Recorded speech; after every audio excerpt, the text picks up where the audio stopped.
Je créerai une police contre le racisme. Pour arrêter la guerre, j'aimerais créer un symbole de paix. On se reverra à l'Élysée en mangeant des abricots. Au revoir.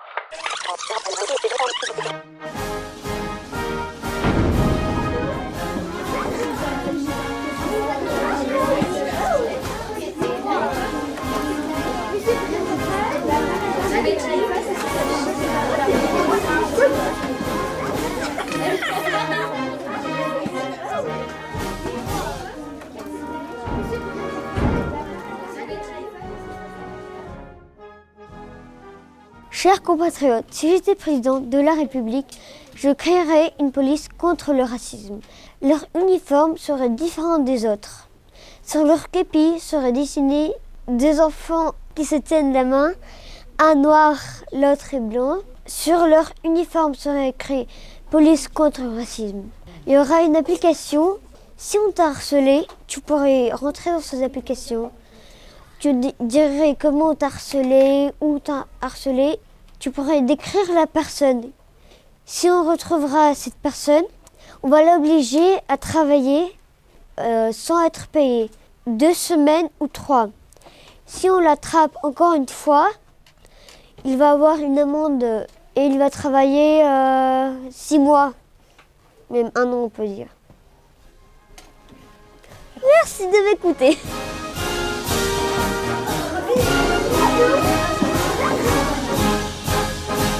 Chers concitoyens, si j'étais présidente de la République, pour arrêter la guerre, j'aimerais créer un symbole de paix. Pour cela, à la place des canons qui lancent des bombes, j'aimerais y mettre des fleurs. Ceux qui sont allergiques aux fleurs ou quelque chose comme ça, on pourra remplacer par quelque chose d'autre, mais qui est joyeux, pour que les gens ne soient pas vraiment tristes pendant la guerre. Et on les placera autour des pays qui font la guerre. Merci de m'avoir écouté.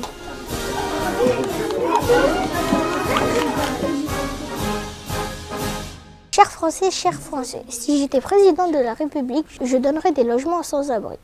Sur une cagnotte sur les réseaux sociaux, avec l'argent des maisons détruites, le matériel comme le bois, les pierres et le métal. Une partie sera vendue aux collectionneurs, une autre à des agriculteurs, une autre à des horticulteurs. Et je mettrai cet argent sur les réseaux sociaux pour donner aux sans-abri et pour construire des nouvelles maisons. Merci de m'avoir écouté.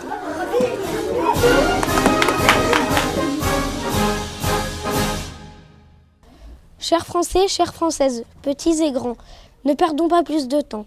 Si j'étais président de la République, j'enlèverais les billes noires sur les terrains de football amateur et les ferais remplacer par des noyaux d'abricots. Pour les retirer, il faut que pendant la trêve d'été, les moissonneuses-batteuses seraient empruntées aux agriculteurs pour retirer ce pétrole des terrains. Ensuite, il faudrait damer la terre, faire pousser le gazon et enfin déposer les noyaux d'abricots. Les anciennes billes noires seraient retransformées en pneus de vélo. Pour collecter les noyaux, je créerai des points de collecte dans les grandes surfaces, tout comme les batteries et les ampoules. Je compterai également sur les marques de confiture d'abricots et de compotes pour me fournir des noyaux et ensuite on les ajouterait sur les terrains. Merci à toutes et à tous de m'avoir écouté et je vous recommande de voter sur moi. On se reverra à l'Élysée en mangeant des abricots.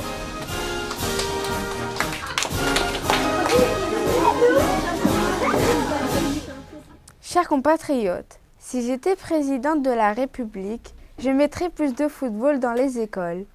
Je mettrais à votre disposition le basketball, le judo, la danse et le basketball. Si vous n'aimez pas ces dispositions, les animateurs viendront et feront d'autres activités.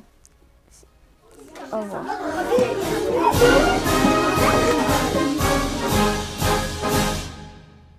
Chers Français, si j'étais président de la République, je créerais une ville exprès pour les SDF où ils seraient tous comme les autres. Ils auraient un emploi et un logement, les hôpitaux seront mis à leur disposition et la nourriture coûterait moins cher. Quand ils seront remis sur pied, ils pourraient retourner dans leur ville avec les habitants qui ne sont pas en difficulté financière. Et ils pourraient trouver un travail dans leur ville habituelle. Merci de m'avoir écouté. Au revoir.